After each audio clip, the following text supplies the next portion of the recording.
One way to change our genes is to make new ones, as Craig Venter has so elegantly shown. Another is to change our lifestyles. And what we're learning is how powerful and dynamic these changes can be, that you don't have to wait very long to see the benefits.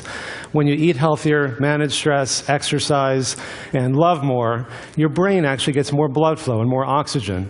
But more than that, your brain gets measurably bigger. Things that were thought impossible just a few years ago can actually be measured now. This was figured out by Robin Williams a few years before the rest of us. Now, there's some things that you can do to make your brain grow new brain cells. Some of my favorite things like chocolate and tea, blueberries, alcohol in moderation, stress management, and cannabinoids found in marijuana. I'm just the messenger. What were we just talking about?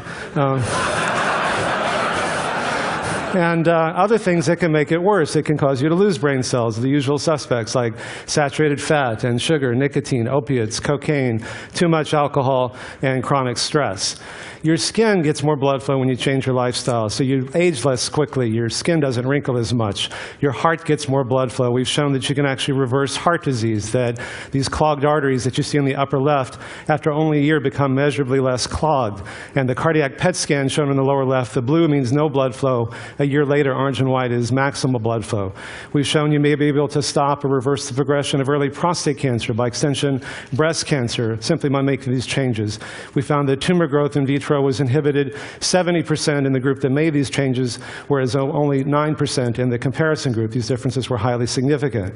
Even your sexual organs get more blood flow, so you increase sexual potency. One of the most effective anti-smoking ads was done by the Department of Health Services, showing that nicotine, which constricts your arteries, can cause a heart attack or a stroke, but it also causes impotence. Half of guys who smoke are impotent. How sexy is that? And we're also about to publish a study, the first study showing you can change gene expression in men with prostate cancer.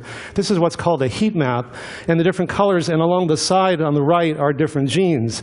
And we found that over 500 genes were favorably changed, in effect turning on the good genes, the disease-preventing genes, turning off the disease-promoting genes. And so these findings, I think, are really very powerful. They're giving many people new hope and new choices.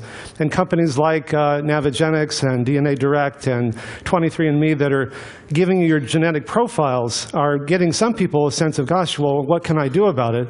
Well, our genes are not our fate, and if we make these changes, they're a predisposition. But if we make bigger changes than we might have made otherwise, we can actually change how our genes are expressed. Thank you.